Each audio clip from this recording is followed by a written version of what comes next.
آلہ وصحبہ وبارک وسلم۔ صلاۃ و سلام علیک یا سیدی یا رسول اللہ وعلی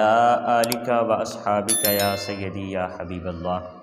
نہایت ہی واجب الاحترام، معزز و محترم و مکرم شرکائے سفر نور کورس، اللہ رب العزت کے کرم اور آقا کریم علیہ الصلاۃ والسلام کے نعلین پاک کے تصدق سے ہم بحمد اللہ تعالی آج سفر نور کی 13ویں نشست کے اندر اور 13ویں کلاس کے اندر شریک ہیں۔ دعا ہے کہ رب لم یزل ہمیں نور کے اس سفر سے زیادہ استفادہ کرنے کی توفیقات سے مالا مال فرمائے۔ ناظرین کرام، آج کا لیکچر بہت ہی خوبصورت ہونے والا ہے، کیونکہ جیسا کہ آپ احباب جانتے ہیں کہ کل ہم نے سورہ یوسف سے پہلے مضامین قرآن جو ہیں وہ ڈسکس کیے تھے، اور آج سورہ یوسف انشاءاللہ شروع ہوگی، تو اس حوالے سے بہت ہی پیارا مضامین کا ایک جو لیکچر ہے نا وہ آج ہونے والا ہے انشاءاللہ۔ لیکن اس سے پہلے چونکہ ہمارا علوم القرآن کا سیشن ہوتا ہے تو تھوڑا سا سبق ہم علوم القرآن کا پڑھ لیتے ہیں اور پھر اس کے بعد انشاءاللہ سورہ یوسف کی طرف چلتے ہیں۔ تو ناظرین کرام، نبی کریم علیہ الصلوۃ والسلام کے دور اقدس میں اور بعد ازاں صحابہ کے دور میں بھی جو قرآن پاک کے مصاحف تھے جو لکھے جاتے تھے، ہم نے جانا کہ وہ مختلف چیزوں پر لکھے جاتے تھے، ہڈیوں پر لکھے جاتے تھے، ہرن کی جلی پر لکھے جاتے تھے، کاغذ پر لکھے جاتے تھے، وہ کھجور کی چھال اتار کر اس کے اوپر لکھے جاتے تھے۔ تو مختلف چیزوں پر جو وہ قرآن پاک کی آیات لکھی ہوتی تھیں ان کے اوپر اعراب بھی نہیں تھا، یعنی زبر زیر پیش بھی نہیں تھی، اور اس کے ساتھ ساتھ نقطے بھی نہیں تھے۔ یہ کمال کی بات ہے کہ اس کے اوپر نقطے بھی نہیں تھے، یعنی کتنے نقطے، کوئی حرف ہے تو اس کے اوپر ہمیں تو تبھی پتہ چلتا ہے نا کہ اگر نیچے ایک نقطہ ہے تو با ہے، اگر اوپر 2 نقطے ہیں تو تا ہے، اگر 3 ہیں تو پھر ثا ہے، سین نقطوں سے خالی ہے تو سین ہے، اور اگر 3 نقطے ہیں اوپر تو شین ہے۔ لیکن وہ جو عرب لوگ تھے ان کو بغیر نقطوں کے ہی الفاظ کی پہچان ہو جاتی تھی۔ بہرحال یہ ابتدا میں، حتیٰ کہ جو مصاحف عثمانی تھے رضی اللہ تعالیٰ عنہ ان کے اندر بھی نقطے نہیں تھے۔ پھر یہ کارنامہ سب سے پہلے ابو الاسود نے انجام دیا۔ یہ کام انہوں نے حضرت مولا علی کرم اللہ وجہ الکریم یا پھر گورنر زیاد بن سفیان یا عبد الملک بن مروان کے حکم پر اور ان کی خواہش پر یہ کارنامہ سر انجام دیا۔ سب سے پہلے نقطے کس نے لگائے؟ ابو الاسود نے۔ پھر اس کے بعد حجاج بن یوسف نے حضرت حسن بصری رضی اللہ تعالیٰ عنہ آپ سے قرآن پاک کے اوپر حرکات لگوائیں۔ پھر اس کے بعد یعنی یہ حرکات بھی پہلے نقطوں کی طرح نہیں تھی، تو حجاج بن یوسف نے یہ حرکات لگوائیں۔ پھر حمزہ اور تشدید کی علامت خلیل بن احمد نے لگوائی۔ تو یہ مختلف مراحل کے اندر، یعنی اس سے پہلے حمزہ بھی، جو حمزہ ہم لکھتے ہیں نا چھوٹا حمزہ، الف اور حمزہ میں کچھ فرق ہوتا ہے۔ الف ہوتا ہے جو خالی از حرکت ہوتا ہے، اور جب الف پر کوئی حرکت آ جاتی ہے تو پھر وہ الف نہیں رہتا، وہ حمزہ ہو جاتا ہے عربی کے اندر۔ تو وہ جو حمزہ کی ہم چھوٹی علامت لکھتے ہیں نا، چھوٹی عین کی طرح چھوٹی، یہ علامت نہیں تھی، اور اسی طرح شاد کی جو 3 ڈنڈوں والی علامت ہوتی ہے وہ بھی نہیں تھی۔ تو یہ خلیل بن احمد نے وضع کی تھی یہ 2 علامات۔ تو یہ قرآن پاک کے اندر جو علامات کے حوالے سے اور نکات کے حوالے سے کام ہوا، یہ تدریجاً میں نے عرض کر دیا تاریخ کے اندر۔ اس کے بعد ناظرین کرام ہم شروع کرتے ہیں علوم القرآن کو، مضامین قرآن کو۔ علوم القرآن کا ہمارا سیشن ہو گیا، اس کے بعد ہم مضامین قرآن دیکھتے ہیں۔ تو آج کے جو مضامین ہیں وہ سورہ یوسف کے جتنے مضامین ہیں ان کے اوپر ہم ڈسکس کریں گے انشاءاللہ۔ اس کے اندر توحید بھی ہوگی،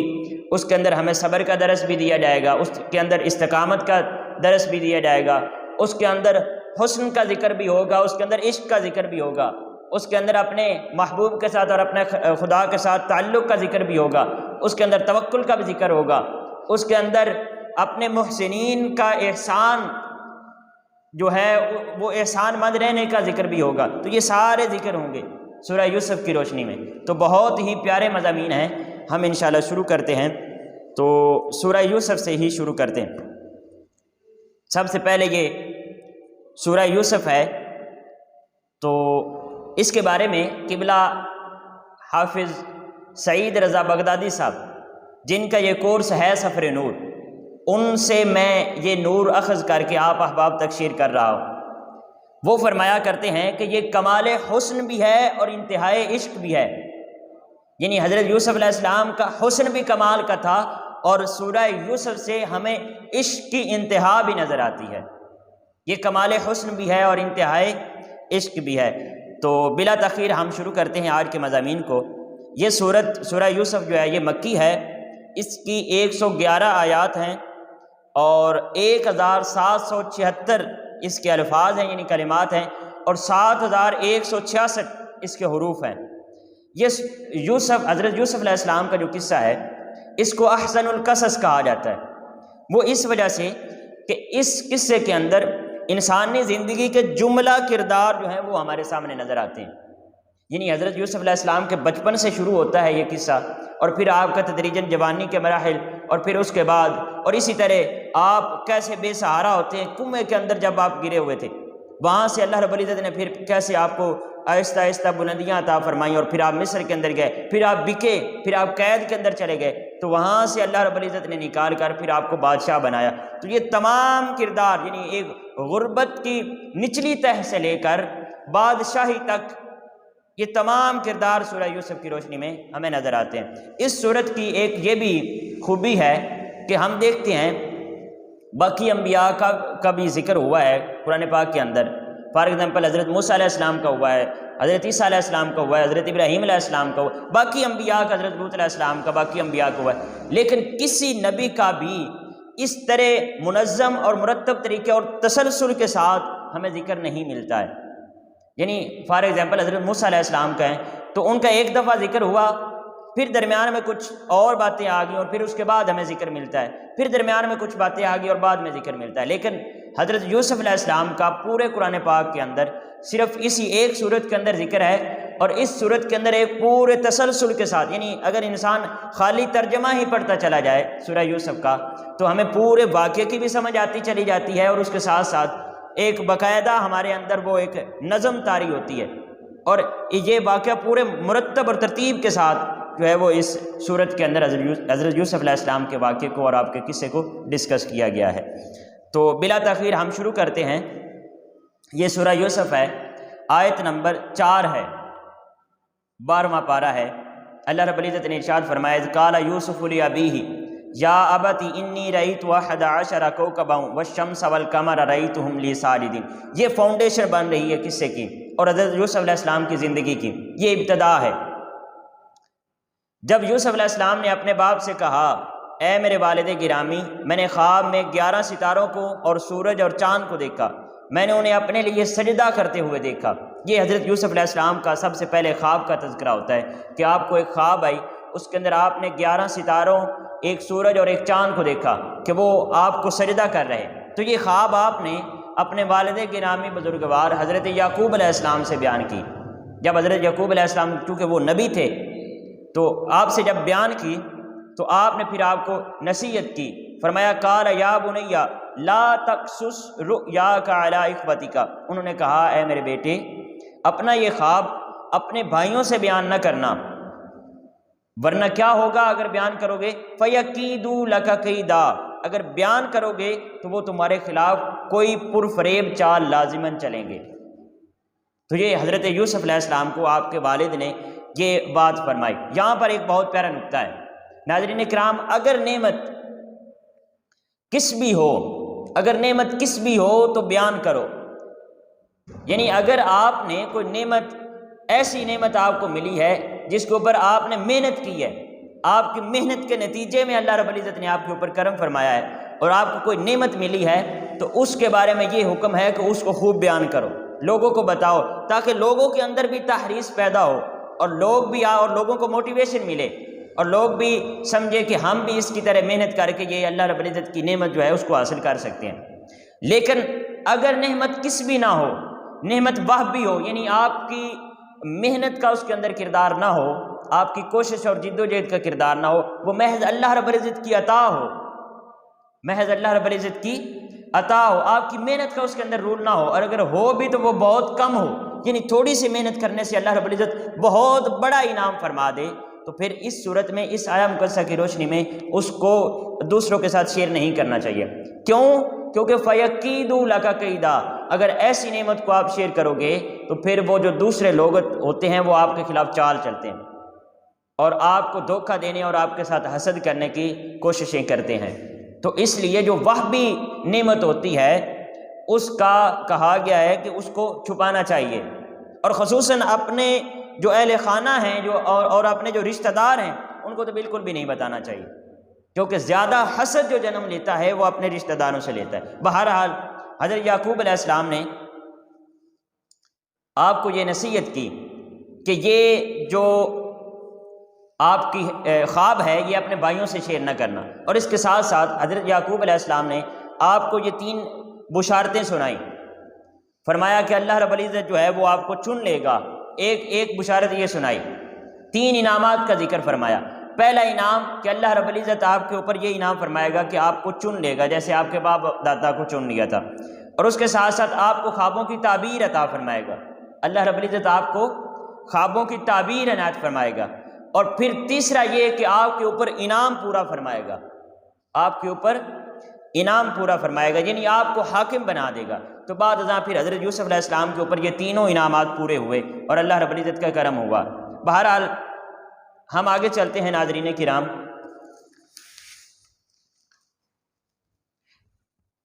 یہ 3 بشارتیں سنائیں اور اس کے ساتھ ساتھ نصیحت فرمائی کہ یہ خواب اپنے بھائیوں کو نہیں بتانا، ورنہ وہ آپ کے خلاف چال چلیں گے۔ حضرت یوسف علیہ السلام کے ایک سگے بھائی تھے، ان کا نام تھا بنیامین۔ وہ یعنی حضرت یوسف علیہ السلام اور آپ کے بھائی بنیامین یہ ایک ماں سے تھے، اور باقی آپ کے 10 اور بھائی تھے، وہ اس ماں سے نہیں تھے، وہ دوسری ماں سے تھے، یعنی وہ حضرت یوسف علیہ السلام کے ستیلے بھائی تھے جو 10 تھے۔ باپ سبھی کا ایک ہی تھا، حضرت یعقوب علیہ السلام سے تھے، لیکن جو ماں ہے وہ حضرت یوسف اور بنیامین کی اور ماں تھی، اور باقی جو 10 آپ کے بھائی تھے وہ دوسری ماں سے تھے، اور حضرت یوسف علیہ السلام اور بنیامین کی جو ماں تھی وہ وفات پا چکی تھی۔ تو بہرحال حضرت یوسف علیہ السلام کے جو بھائی ہیں وہ ایک دفعہ مل کر بیٹھتے ہیں اور یہ مشورہ کرتے ہیں کہ ہمارا باپ جو ہے اس کا سارا رجحان یوسف کی طرف ہے، اسی کو لاڈ کرتا ہے، اسی کو پیار کرتا ہے۔ ہم ہیں کہ ہم بکریاں چراتے رہتے ہیں، سارا دن اس کی خدمت کرتے رہتے ہیں اور اس کی خدمت کے اندر لگے ہوئے ہیں، اور پیار اور محبت کی باری اور شفقتوں کی آتی ہے تو وہ ساری کی ساری یوسف کے حصے میں آ جاتی ہیں۔ نہ وہ کچھ کام کرتا ہے، وہ بہت لاڈلا ہے۔ تو ان کے جو باقی ستیلے 10 بھائی تھے انہوں نے یہ میٹنگ بنائی کہ ہو نہ ہو یوسف کو کسی ٹھکانے لگا دیا جائے تاکہ باپ کی ساری توجہات اپنی طرف کر لی جائیں۔ تو پھر وہ مشورہ کرتے ہیں کہ یوسف علیہ السلام کو قتل کر دیا جائے۔ جب وہ یہ مشورہ کرتے ہیں،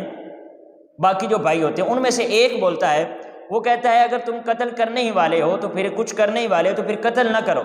بلکہ اس کو دور کہیں کسی کنویں کے اندر پھینک دو تاکہ وہاں سے جب قافلے والے کوئی آئیں گے پانی بھرنے کے لیے تو وہ اس کو اٹھا کر لے کر چلے جائیں گے۔ قرآن پاک نے ان الفاظ کو یوں بیان فرمایا، قال قائل منہم لا تقتلوا یوسف، ان میں سے ایک کہنے والے نے کہا کہ یوسف کو قتل نہیں کرو، وَأَلْقُوهُ فِي غَيَابَةِ الْجُبِّ، بلکہ اسے کسی تاریک کنویں کی گہرائی میں ڈال دو، یلتقطہ بعض السیارۃ ان کنتم فاعلین، اسے کسی تاریک کنویں کی گہرائی میں ڈال دو، اسے کوئی راہگیر مسافر اٹھا لے جائے گا اگر تم کچھ کرنے ہی والے ہو۔ تو اس ایک نے یہ مشورہ دیا کہ اگر کچھ کرنے ہی والے ہو تو پھر قتل نہیں کرو، یہ بہت بڑا جرم ہے، آپ ایسے کرو یوسف کو کنویں کے اندر پھینک دو، آپ کے ذمے قتل کا جرم بھی نہیں لگے گا اور یوسف سے بھی آپ کی جان چھوٹ جائے گی، اور کوئی قافلہ آئے گا اور وہ اٹھا کر لے کر چلا جائے گا۔ بہرحال وہ ان کی یہ میٹنگ بنتی ہے اور اسی کے اوپر سبھی کا مشورہ طے ہو جاتا ہے۔ وہ اپنے باپ کی طرف چلے جاتے ہیں اور اپنے باپ کو میں شارٹ کرتا چلا جاتا ہوں، بجائے یہ تمام آیات پڑھ کر انہی آیات سے یہ قصہ بھی ترتیب دیا گیا ہے۔ میں اس ترتیب کے مطابق اور قرآن پاک کی آیات کی روشنی میں آپ کو اونلی یہ قصہ پیش کر دیتا ہوں، اور اس سے جو سبق حاصل ہونے وہ ہم حاصل کریں گے اور پھر اسی طرح آگے چلیں گے کیونکہ وقت بہت کم ہے۔ تو وہ اپنے باپ کے پاس جاتے ہیں اور جا کر عرض کرتے ہیں کہ کیا ہی اچھا ہو کہ آپ حضرت یوسف علیہ السلام کو ہمارے ساتھ بھیج دیں اور ہم اس کو خوب کھلائیں گے، خوب پلائیں گے اور اس کی سیر و تفریح ہو جائے گی اور یہ ہمارے ساتھ کھیلے گا اور خوش ہو جائے گا۔ تو حضرت یعقوب علیہ السلام یہاں پر فرماتے ہیں قال انی لیحزننی ان تذهبوا به، حضرت یعقوب علیہ السلام اپنے اندیشے کا اظہار فرماتے ہیں کہ بے شک مجھے یہ خیال مغموم کرتا ہے کہ تم اسے لے جاؤ، اور میں اس خیال سے بھی خوف زدہ ہوں کہ اسے بھیڑیا کھا جائے گا، اب ابھی تک واقعہ ہوا نہیں، اور پہلے ہی حضرت یعقوب علیہ السلام یہ فرما رہے ہیں کہ مجھے یہ خیال مغموم کرتا ہے کہ آپ اسے لے جاؤ گے اور اسے بھیڑیا کھا جائے گا، کیونکہ حضرت یعقوب علیہ السلام کو پتہ ہوگا یہ نبوی علم ہے، یہاں سے علم غیب کی بھی دلیل ملتی ہے کہ ابھی تک واقعہ ہوا نہیں، اور حضرت یعقوب علیہ السلام اس کا پہلے ہی اظہار فرما رہے ہیں۔ تو یہ علم غیب، انبیاء کے علم غیب کی ایک نشانی یہاں سے ملتی ہے۔ بہرحال حضرت یعقوب علیہ السلام فرماتے ہیں مجھے اندیشہ ہے کہ تم اسے لے جاؤ گے اور اسے بھیڑیا کھا جائے گا۔ جب حضرت یعقوب علیہ السلام یہ بات کرتے ہیں تو حضرت یوسف علیہ السلام کے بھائی پھر اپنے باپ کو یہ تسلی دلاتے ہیں کہ ہم اتنے نوجوان ہیں، ہم تعداد میں بھی کافی ہیں، تو ہمارے ہوتے ہوئے یہ کیسے ممکن ہے کہ یوسف کو بھیڑیا کھا جائے۔ بہرحال وہ قسمیں کھا کر جیسے بھی اپنے باپ کو منا لیتے ہیں اور حضرت یوسف علیہ السلام کو ساتھ لے کر چلے جاتے ہیں۔ جب لے کر چلے جاتے ہیں اور اس کنویں کے پاس پہنچتے ہیں جہاں ان کا ارادہ تھا حضرت یوسف علیہ السلام کو پھینکنے کا، اور پھینک دیتے ہیں، تو اللہ رب العزت فرماتا ہے پھر ہم نے حضرت یوسف علیہ السلام کو وحی فرمائی، اور وحی کی وہ والی قسم مفسرین فرماتے ہیں جو ہم نے پڑھی ہے نا شروع میں علوم القرآن کے اندر پڑھی تھی کہ وحی کی ایک یہ بھی قسم ہے کہ اللہ رب العزت دل کے اندر کوئی بات القاء فرما دیتا ہے۔ یہاں پر مفسرین فرماتے ہیں کہ حضرت یوسف علیہ السلام کے دل کے اندر یہ القاء فرما دی گئی۔ وہ کیا بات تھی؟ اللہ رب العزت نے فرمایا وَأَوْحَيْنَا إِلَيْهِ، ہم نے اس کی طرف وہی بھیجی کہ اے یوسف پریشان نہ ہونا، ایک وقت آئے گا کہ تم یقیناً انہیں ان کا یہ کام جتلاؤ گے اور انہیں تمہارے بلند مرتبہ کا شعور بھی نہیں ہوگا۔ تو یہ اللہ رب العزت اپنے نیک بندوں کو اپنے مشکلات کے اندر جب ان کے اوپر مشکلات آتی ہیں اور اللہ رب العزت کو کوئی امتحان آتا ہے تو پھر اللہ رب العزت کچھ ساتھ ایسے اسباب بھی پیدا فرما دیتا ہے جن سے ان کو تسلی مل جاتی ہے۔ تو حضرت یوسف علیہ السلام کی تسلی کے لیے اللہ رب العزت فرماتا ہے کہ میں نے ان کی طرف وہی فرمائی۔ بہرحال حضرت یوسف علیہ السلام کے بھائی جو ہیں وہ ان کو کنویں کے اندر پھینکتے ہیں اور روتے ہوئے اور چیختے چلاتے ہوئے اپنے باپ کے پاس پہنچ جاتے ہیں، اور اپنے باپ کو جا کر کہتے ہیں کہ ہم دوڑ کے اندر ایک دوسرے کے مقابلے کے اندر لگے ہوئے تھے، اور ہم نے یوسف کو اپنے کھانے اور دیگر سامان کے پاس چھوڑا تاکہ وہ ان کا خیال رکھے، اور ہم اسی دوڑ کے اندر آگے نکل گئے، اور جب ہم پلٹ کر واپس آئے تو کیا دیکھتے ہیں کہ یوسف علیہ السلام کو بھیڑیا کھا گیا۔ حضرت یعقوب علیہ السلام سے بہانہ جا کر بناتے ہیں۔ جب یہ بات کرتے ہیں اور ساتھ وہ ایک قمیض بھی لے جاتے ہیں جس کے اوپر وہ جھوٹا خون لگا لیتے ہیں، اور وہ قمیض جا کر دکھاتے ہیں کہ یہ دیکھیں حضرت یوسف علیہ السلام کو بھیڑیا کھا گیا، اور یہ ان کی قمیض ہے۔ اب وہ قسمیں بھی کھا رہے ہیں اور اپنا یقین بھی پورا دلوا رہے ہیں اور ساتھ قمیض بھی دکھا رہے ہیں، لیکن اس کے باوجود حضرت یعقوب علیہ السلام کیا جواب دیتے ہیں؟ آپ فرماتے ہیں فَصَبْرٌ جَمِيلٌ، آپ فرماتے ہیں صبر اچھا ہے، وَاللَّهُ الْمُسْتَعَانُ عَلَىٰ مَا تَصِفُونَ، اور اللہ ہی سے مدد چاہتا ہوں اس پر جو کچھ تم بیان کر رہے ہو۔ یعنی حضرت یعقوب علیہ السلام بجائے ان کے قسمیں اٹھانے کے اور بجائے قمیض دکھانے کے ایک پروف ہی آنکھوں کے ساتھ دکھا رہے ہیں، لیکن اس کے باوجود آپ ان کے اوپر یقین نہیں کرتے اور آپ فرماتے ہیں کہ تم جھوٹے ہو۔ یعنی حضرت یعقوب علیہ السلام کو یہ علم تھا کہ یوسف کو انہوں نے قتل نہیں کیا ہے۔ اب یہاں پر یہ سوال کیا جاتا ہے کہ اگر حضرت یعقوب علیہ السلام کو اس بات کا علم تھا کہ میرا بیٹا یوسف زندہ ہے تو پھر آپ ساری زندگی روتے کیوں رہے؟ تو وہ دراصل روتے رہے تھے جدائی کے اندر، کیونکہ حضرت یوسف علیہ السلام حضرت یعقوب علیہ السلام کو اتنے پیارے تھے کہ ان کی ایک لمحہ بھی جدائی برداشت نہیں تھی۔ تو یہ تو ان کو علم تھا کہ وہ زندہ ہیں، لیکن وہ جدائی کی وجہ سے روتے رہے اور روتے روتے آپ کی بینائی بھی چلی گئی۔ بہرحال حضرت یوسف علیہ السلام ہیں، وہ کنویں کے اندر ہیں، اللہ رب العزت نے ان کی ڈارس بندائی اور ان کی طرف وہی فرمائی کہ اللہ رب العزت آپ کو نوازنے والا ہے۔ ادھر قافلہ آتا ہے اور وہ اپنا ایک آدمی بھیجتا ہے پانی لینے کے لیے۔ جب وہ آدمی پانی کے لیے ڈول کنویں کے اندر ڈالتا ہے تو اس کے ساتھ حضرت یوسف علیہ السلام آ جاتے ہیں۔ جب وہ آدمی حضرت یوسف علیہ السلام کو دیکھتا ہے تو وہ اپنے باقی جو لوگ ہوتے ہیں ان کو یہ کہتا ہے قال یا بشرا ھذا غلام، وہ کہتا ہے کہ خوشخبری ہو، یہ ایک بچہ ہمیں مل گیا ہے، کیونکہ وہ خرید و فروخت کے لیے جا رہے تھے مصر کے اندر، اور وہاں پر انہوں نے اپنی چیزیں سیل کرنی تھی، اور اس وقت لوگ بھی بکتے تھے، آدمی کو بیچا جاتا تھا، تو وہ اس وجہ سے بہت زیادہ خوش ہوتا ہے اور دوسروں کو بھی خوشخبری سناتا ہے کہ یہ ایک بہت ہی پیارا اور خوبصورت سا بچہ ہمیں ملا ہے، تو یہ بڑے مہنگے داموں بک جائے گا۔ بہرحال وہ حضرت یوسف علیہ السلام کو ساتھ لیتے ہیں اور قافلے والے آگے لے کر نکلتے ہیں۔ جب یہ آگے نکلتے ہیں تو ادھر حضرت یوسف کے بھائیوں کو خیال آتا ہے کہ ہم جا کر پتہ تو کریں کہ یوسف کو پھینک تو آئے تھے، اس کا کیا حال ہے، اس کو کسی نے اٹھایا ہے یا نہیں اٹھایا۔ جب وہ واپس کنویں کے پاس آتے ہیں تو دیکھتے ہیں کہ کنویں کے اندر حضرت یوسف علیہ السلام نہیں ہیں، اور وہاں پر قافلے والوں کے نشان ہیں، وہ قدموں کے نشان۔ تو وہ قدموں کے نشان کو فالو کرتے ہوئے قافلے کے پیچھے جاتے ہیں اور قافلے کو مل جاتے ہیں۔ جب وہ قافلے کو پا لیتے ہیں تو ان قافلے والوں کو کہتے ہیں کہ وہاں پر حضرت یوسف علیہ السلام کو دیکھ لیتے ہیں۔ جب حضرت یوسف علیہ السلام کو دیکھتے ہیں تو ان کو کہتے ہیں یہ ہمارا بھائی ہے، ہمیں واپس کر دو۔ اور یہ قافلے والوں کو بھی پتہ چل جاتا ہے کہ یہ بے ایمان ہے، انہوں نے خود ہی وہاں کنویں کے اندر پھینکا تھا۔ تو وہ کہتے ہیں آپ ایسا کرو، ہم سے اس کی قیمت لے لو اور یہ ہمیں بیچ دو۔ وہ اس بات پر رضامند ہو جاتے ہیں۔ قرآن پاک کہتا ہے کہ وہ بالکل ہی قلیل سی قیمت کے عوض حضرت یوسف علیہ السلام کے بھائی حضرت یوسف علیہ السلام کو اس قافلے والوں کے ہاتھوں بیچ دیتے ہیں۔ وہاں سے قافلے والے لے کر حضرت یوسف علیہ السلام کو مصر پہنچتے ہیں۔ جب یہاں پر مصر میں آتے ہیں تو ناظرین کرام حضرت یوسف علیہ السلام کی دو بہت عظیم خوبیاں تھیں۔ ایک تو اللہ رب العزت نے آپ کو حسن بہت زیادہ دیا ہوا تھا، یعنی آپ انتہائی حسین تھے، بچپن سے ہی بہت پیارے تھے، اور اس کے ساتھ ساتھ آپ کی خوشبو بہت دور دور تک پھیل جاتی تھی، یعنی آپ کے جسم اقدس تھے، خوشبو نکلتی تھی جو ایک تو بہت زیادہ پیاری تھی اور ایک دور دور تک پھیل جاتی تھی۔ جب یہ قافلے والے مصر میں پہنچتے ہیں، اور چونکہ انہوں نے ٹیگ لگا رکھا تھا فار سیل کا، یہ بچہ یعنی بکنے کے لیے ہے، تو وہاں پر چرچا ہر طرف ہو جاتا ہے پورے مصر کے اندر کہ ایک قافلے والے آئے ہیں اور ان کے پاس ایک بچہ ہے جو بہت ہی خوبصورت ہے، اور اس کے پاس سے بہت ہی اچھی خوشبو آتی ہے۔ جب یہ حضرت یوسف علیہ السلام کا چرچا ہوتا ہے تو کئی لوگ آتے ہیں، پھر اپنا مال اسباب لے کر اور اپنے قیمت لگاتے ہیں حضرت یوسف علیہ السلام کی۔ ادھر یہاں پر ایک بہت ہی پیارا واقعہ ہے، بہت پیارا واقعہ، ہمارے ایمان کو جو ہے وہ تقویت بخشے گا اور ہمارے ایمان کی کھیتیاں لہرا اٹھیں گی۔ ناظرین کرام، ایک مائی ہے جو کہا جاتا ہے، مفسرین فرماتے ہیں کہ ایک اٹی لے کر، وہ جو اون وغیرہ ہوتی تھی اس کی کوئی اٹی لے کر وہ جا رہی ہوتی ہے۔ کسی نے پوچھا کہ آپ کہاں جا رہی ہیں؟ تو وہ بتاتی ہیں کہ میں یوسف کو خریدنے جا رہی ہوں۔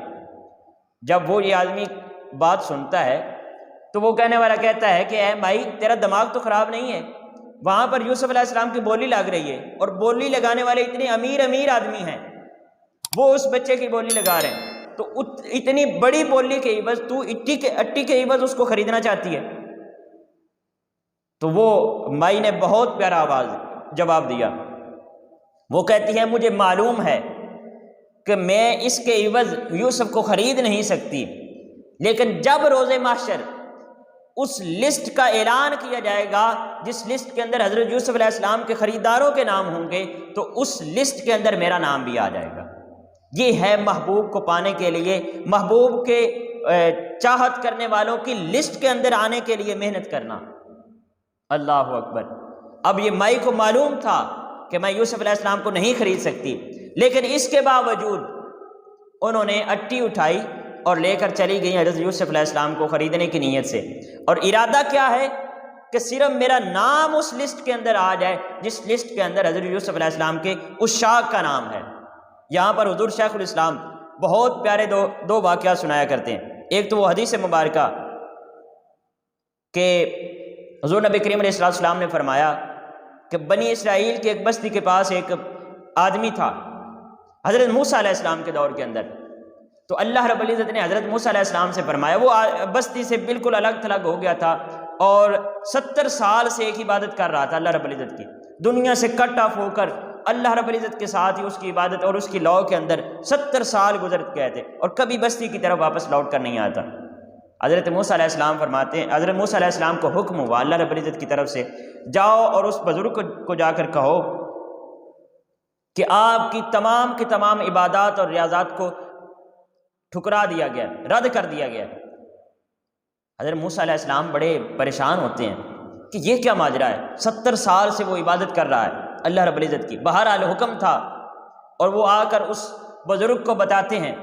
کہ اللہ رب العزت نے آپ کی عبادت کو رد کر دیا ہے۔ جب وہ بزرگ یہ بات سنتے ہیں تو وہ اٹھ کر خوشی کے اندر جھومنے لگتے ہیں اور ناچنے لگتے ہیں، خوشی کے اندر لہر اٹھتے ہیں۔ تو حضرت موسیٰ علیہ السلام نے جب یہ ماجرا دیکھا تو وہ مزید متعجب ہوئے، اور انہوں نے پوچھا میں نے آپ کو آ کر یہ خبر سنائی ہے کہ آپ کی 70 سال کی عبادت رد ہو گئی ہے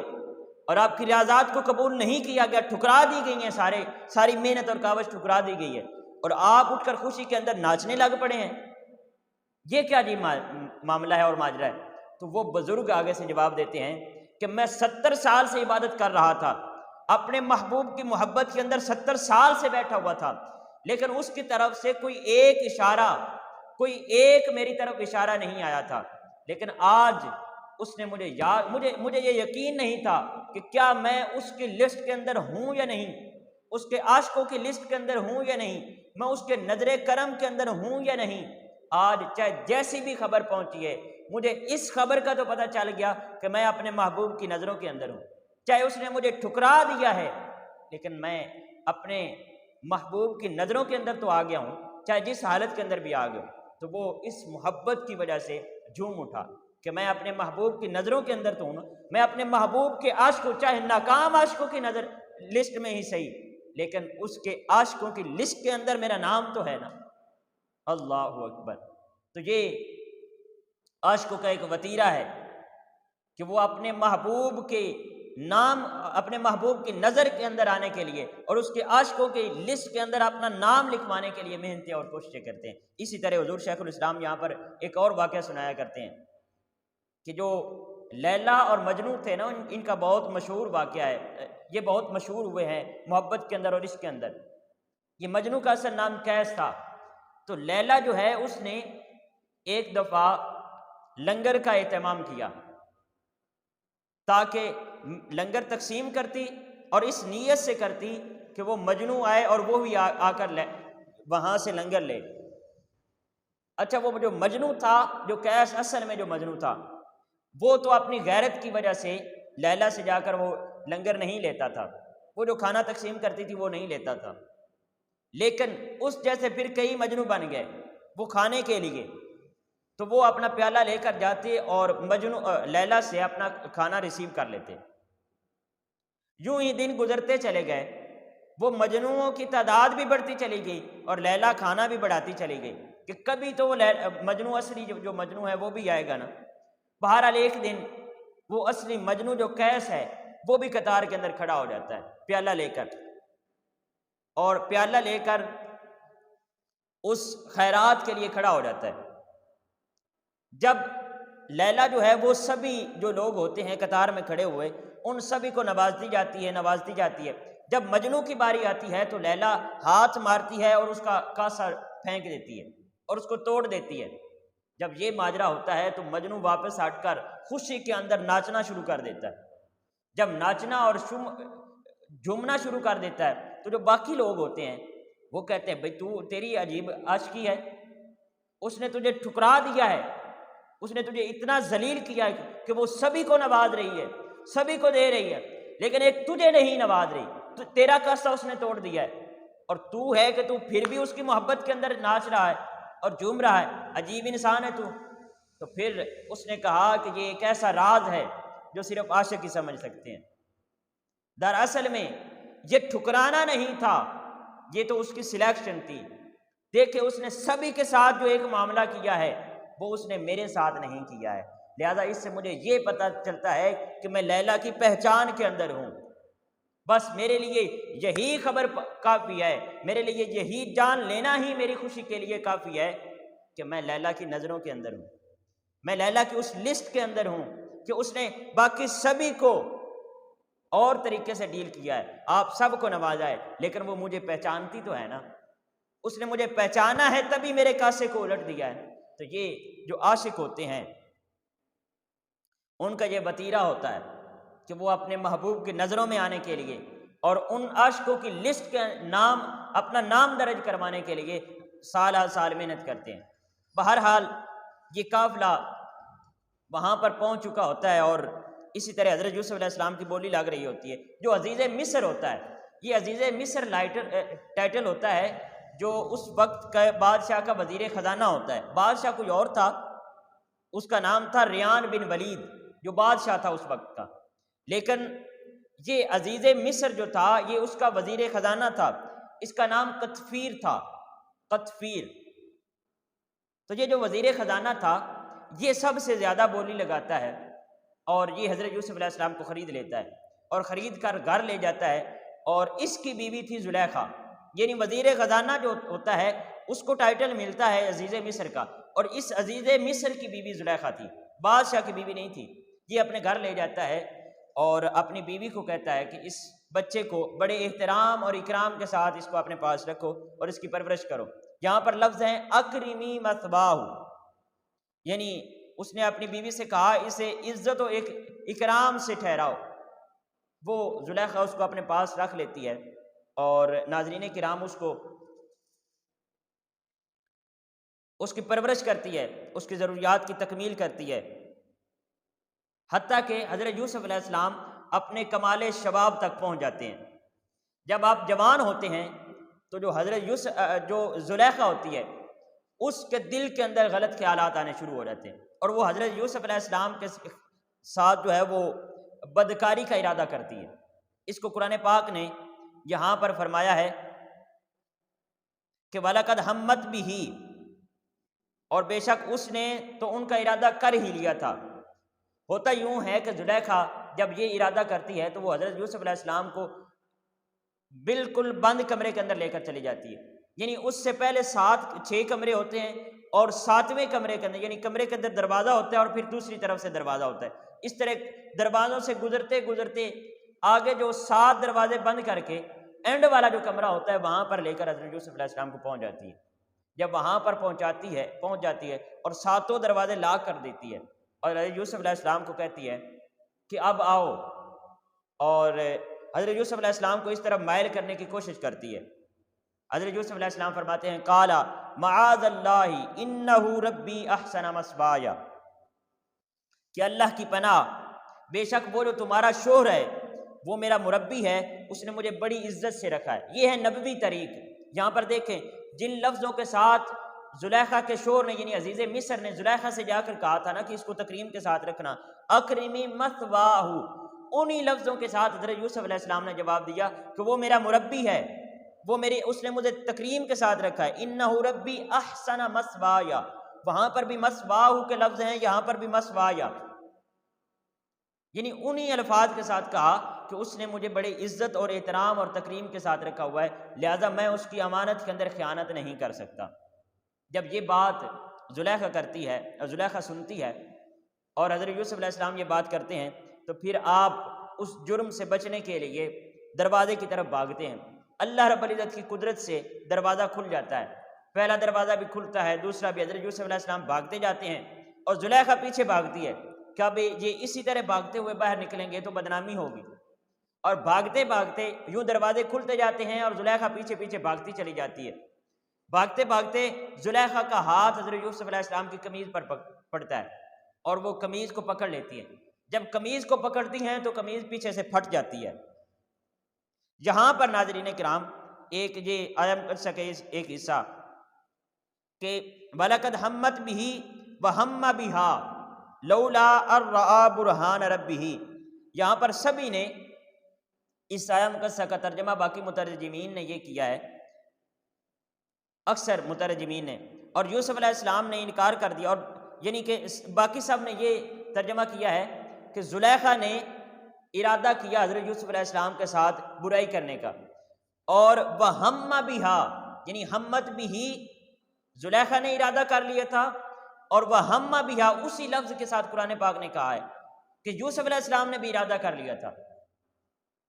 لولا ان رأى برہان ربی، اگر وہ اپنے رب کی واضح نشانی کو نہ دیکھتے۔ لیکن حضور شیخ الاسلام نے نبوت کے احترام کے اندر اور نبی کی عزت اور ادب کے اندر کتنا پیارا ترجمہ کیا۔ آپ نے یہ نہیں ترجمہ کیا کہ یوسف علیہ السلام نے بھی اس کا ارادہ کر لیا تھا، آپ نے یہ ترجمہ کیا ہے کہ اور بے شک اس زلیخا نے تو ان کا ارادہ کر ہی لیا تھا، لیکن شاید وہ بھی اس کا قصد کر لیتے اگر انہوں نے اپنے رب کی روشن دلیل کو نہ دیکھا ہوا ہوتا۔ اب وہ کس کا قصد کر لیتے؟ جو اللہ رب العزت یہاں پر فرما رہا ہے کہ یوسف علیہ السلام بھی قصد کر لیتے، وہ برائی کا قصد نہیں کر لیتے، کیونکہ انبیاء تو معصوم ہیں، وہ برائی سے پاک ہیں۔ حضور شیخ الاسلام نے یہاں پر وضاحت فرمائی ہے کہ انہوں نے بھی اس کو طاقت سے دور کرنے کا قصد کر لیا تھا، انہوں نے برائی کا قصد نہیں کیا تھا. یہاں پر جو لفظ ہے نا وہ ہم بہا، کہ انہوں نے قصد کر لیا تھا، انہوں نے قصد برائی کا نہیں کر لیا تھا، بلکہ حضرت یوسف علیہ السلام نے طاقت کے ساتھ اپنے پاس سے زلیخا کو دور کرنے کا قصد کر لیا تھا. اگر وہ اپنے رب کی روشن دلیل کو نہ دیکھ لیتے تو اپنے دفاع میں سختی کر گزرتے، اور ممکن ہے کہ اس دوران ان کا قمیض آگے سے پھٹ جاتا، جو بعد ازاں ان کے خلاف شہادت اور وجہ تکلیف بنتا. تو یہ انہوں نے ارادہ کر لیا تھا کہ زلیخا کو دھکا دے کر اور اپنی طاقت کے ساتھ دور کر لیں، لیکن اللہ رب العزت نے اپنی نشانی دکھا دی کہ دروازہ کھل گیا، اور پھر آپ نے بجائے اس کو طاقت کے ساتھ دور کرنے کے دروازے کی طرف بھاگنا شروع کر دیا. تو اگر وہ زلیخا کو طاقت کے ساتھ دور کرتے اور دھکا دے کر دور کرتے تو ظاہر ہے ان کا منہ ہونا تھا زلیخا کی طرف، اور پھر اگر زلیخا اس وقت قمیض کو پکڑتی تو قمیض آگے سے پھٹ جاتی. بہرحال حضرت یوسف علیہ السلام باہر نکلتے ہیں. جب آپ آخری دروازے پر پہنچتے ہیں اور دروازہ کھلتا ہے تو سامنے دیکھتے ہیں عزیز مصر کھڑا ہوا. جب عزیز مصر کو دیکھتے ہیں، عزیز مصر ناظرین کرام دروازے کے سامنے کھڑا ہوتا ہے، تو اس وقت زلیخا واویلا کرنا شروع کر دیتی ہے کہ بتائیں اس شخص کی سزا جو تمہاری بیوی کے ساتھ برائی کا ارادہ کرے. یعنی عزیز مصر سے کہتی ہے کہ اس نے میرے ساتھ برائی کا ارادہ کیا ہے، بتائیں اس کی سزا کیا ہونی چاہیے. حالانکہ ارادہ اس نے خود نے کیا تھا. تو یہ ایک اپنا وہ مکر دکھاتی ہے، فریب جو عورتوں کے پاس ہوتا ہے. ناظرین کرام پورے محل کے اندر ہلچل مچ جاتی ہے کہ اس غلام نے زلیخا جو کہ ملکہ ہے، یعنی اس وزیر کی بیوی ہے، اس کے ساتھ برائی کرنے کا ارادہ کیا ہے. اسی وقت جب وہ عزیز مصر کے سامنے حضرت یوسف علیہ السلام بھی اور زلیخا بھی کھڑی ہوتی ہیں تو ناظرین کرام حضرت یوسف علیہ السلام فرماتے ہیں کہ میں نے اس کو نہیں پھسلایا. آپ اپنی صفائی پیش کرتے ہیں، میں نے اس کو نہیں پھسلایا بلکہ اس نے میرے ساتھ برائی کرنے کا ارادہ کیا ہے. اتنے میں ناظرین کرام جب آپ یہ صفائی پیش کرتے ہیں تو ساتھ وہ ان کی کوئی رشتہ دار وہاں پر بطور مہمان آئی ہوئی تھی، اور اس کے پاس ایک چھوٹا سا شیرخوار بچہ تھا. وہ شیرخوار بچہ بول اٹھتا ہے اور وہ حضرت یوسف علیہ السلام کی گواہی دیتے ہوئے یہ کہتا ہے کہ اگر اس کی قمیض آگے سے پھٹی ہوئی ہے تو پھر یوسف کا ہی گناہ ہے،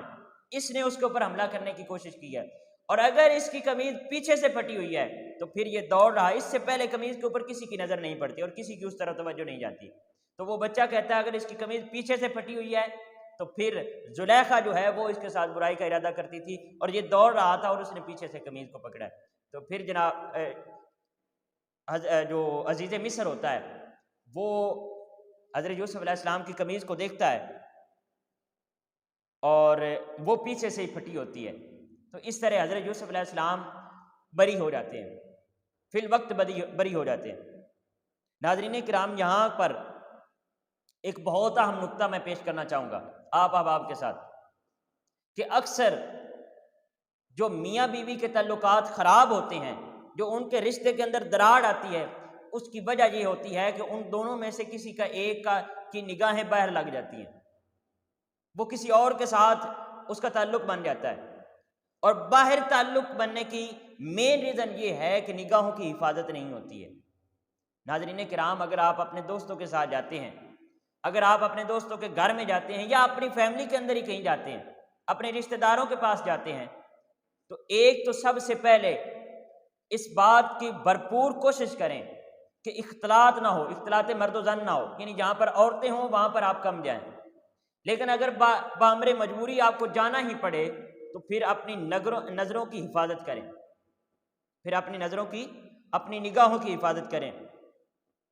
بابا بلے شاہ رحمۃ اللہ تعالی علیہ آپ فرماتے ہیں جس گھر آمن جاون ہووے رکھیے پاک نگاہواں، جس گھر آمن جاون ہووے رکھیے پاک نگاہواں،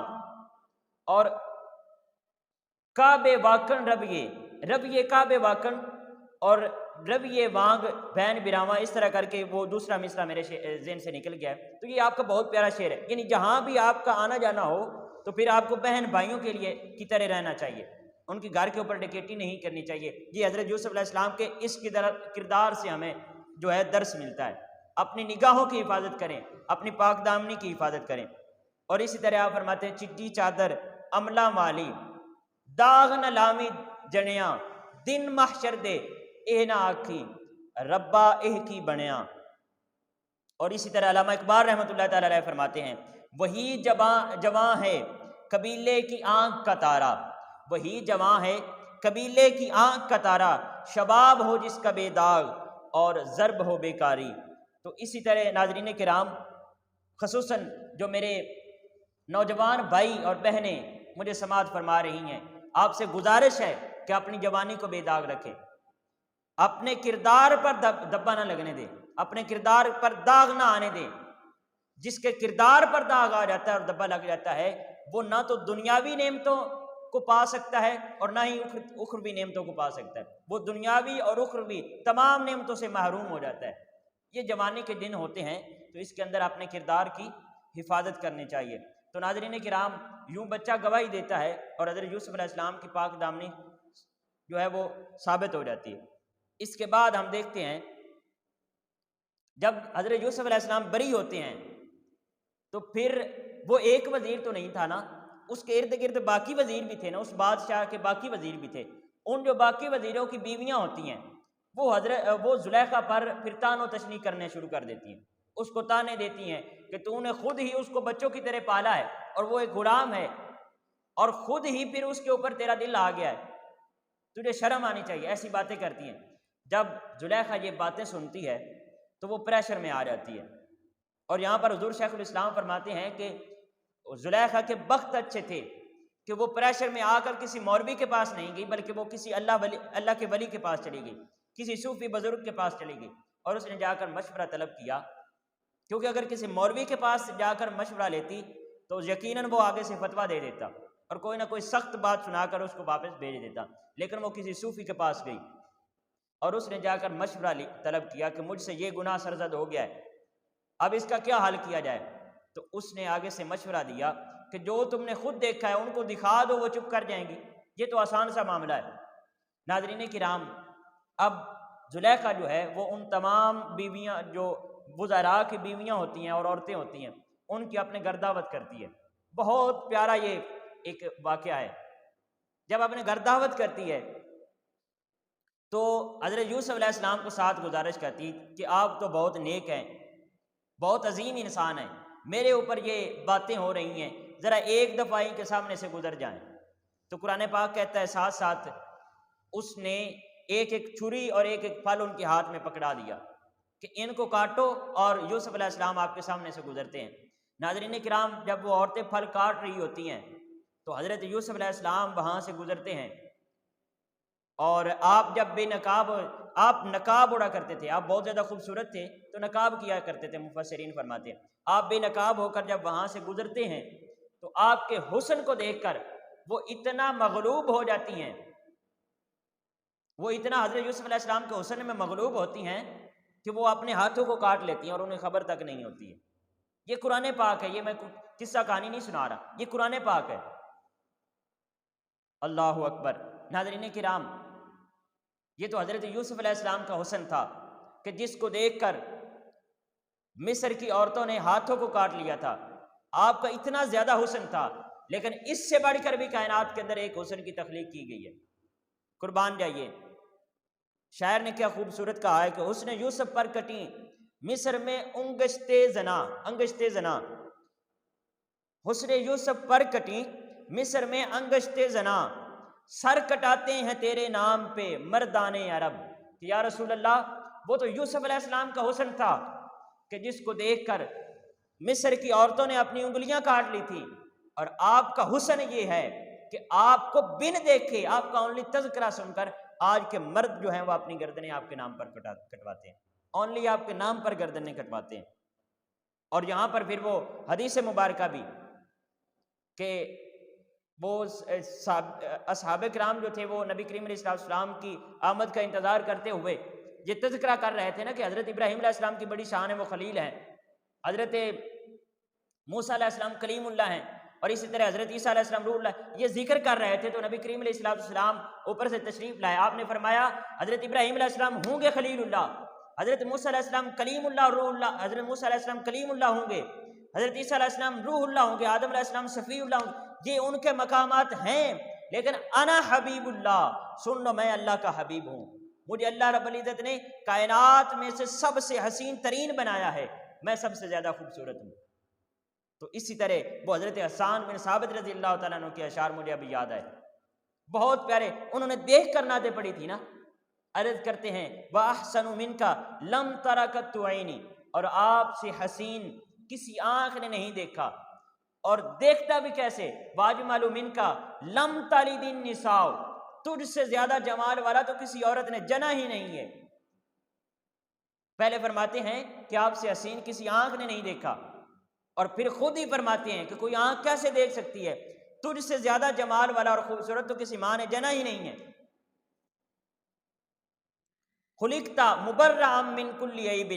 آپ کو ہر عیب سے مبرہ اور پاک پیدا کیا گیا۔ کأنک قد خلقت کما تشاء، گویا کہ آپ کو اللہ رب العزت ایسے ایسے پیدا کرتا گیا جیسے جیسے آپ کی خواہش تھی۔ محبوب آپ فرماتے گئے کہ اے میرے اللہ، اے میرے خالق، مجھے اس طرح بناتا جا، تو تیرا خالق تجھے اسی طرح ہی بناتا گیا۔ اسی طرح ناظرین کرام، حسینہ جمیلہ دا منہ موڑ دیتا، محمد بنا کے قلم توڑ دیتا، اور خدا کی غیرت نے ڈال رکھے ہے تجھ پہ 70,000 پردے، جو ایک جہاں میں بن جاتے طور لاکھوں، جو ایک بھی اٹھتا نقاب تیرا۔ تو ناظرین کرام، یہ آقا کریم علیہ السلام کا حسن ہے۔ حسن یوسف یہ ہے کہ اس کو دیکھ کر مصر کی عورتیں اپنی انگلیاں کاٹتی ہیں، اور حسن مصطفیٰ یہ ہے کہ اس کو بن دیکھے عرب کے جو جوان ہیں وہ اپنی گردنیں کٹاتے ہیں۔ ان کے نام پر آج کروڑوں اور بلکہ اربوں خربوں عشاق ان کے نام پر، ان کے جوڑوں کے نام پر ہی اپنی گردنیں کٹانے کے لیے تیار ہیں۔ یہ حسن مصطفیٰ ہے۔ ناظرین کرام، میرے نوجوان بھائیوں اور بہنوں، ایک دفعہ پھر آپ سے مخاطب ہونا چاہوں گا کہ یہ جن چکروں میں آپ پڑے ہوئے ہو، یہ جھوٹی محبتیں، یہ 2 دن کے حسن جن کا اختتام بڑا بھیانک ہے، جنہوں نے الٹیمیٹلی ختم ہو جانا ہے، آپ ان جھوٹی محبتوں کے اندر پڑھ کر اتنے عظیم اور ابدی حسن کو بھلا بیٹھے ہو۔ وہ حسن مصطفیٰ جو اللہ کا حبیب ہے، یہ جوانی کے اندر دل کے اندر جذبات آتے ہیں، محبت کے جذبات آتے ہیں، لیکن خدارا ان جذبات کو شیطانی راہوں کے اوپر لانے کی بجائے ان کو صبح گنبد خضرار بھیجیں، ان کا ڈائریکشن اس طرف کریں، آقا کریم علیہ السلام کے ساتھ محبت کریں۔ حضور کا حسن ایسا حسن ہے کہ اس جیسا کائنات کے اندر کوئی اور مخلوق کے اندر حسن نہیں رکھا ہے۔ حضور کا حسن ایسا حسن ہے کہ اس جیسی کہیں راحت نہیں رکھی ہے۔ یہ تو 2 دنوں کے حسن ہیں، انہوں نے الٹیمیٹلی ختم ہونا ہے۔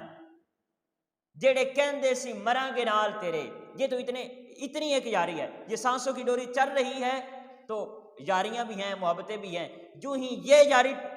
ڈوری جو ہے یہ ٹوٹتی ہے تو بس ختم، سبھی یاریاں بھی ختم، سبھی تعلقات بھی ختم، محبتیں بھی ختم۔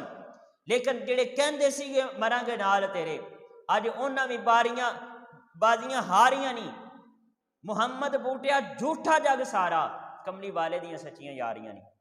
اگر سچی یاری لگانا چاہتے ہو اور پختہ یاری لگانا چاہتے ہو تو حضور نبی کریم علیہ السلام کے ساتھ لگاؤ۔ یہ یاری نہ صرف آپ کی دنیا کے اندر کام آئے گی بلکہ آخرت کے اندر بھی، وہاں پر پکی یاری ہوگی اور آقا کریم علیہ السلام اپنی کملی کے سائے کے نیچے کر لیں گے۔ بہرحال جب وہ عورتیں دیکھتی ہیں تو قرآن پاک فرماتا ہے فلما رأینہ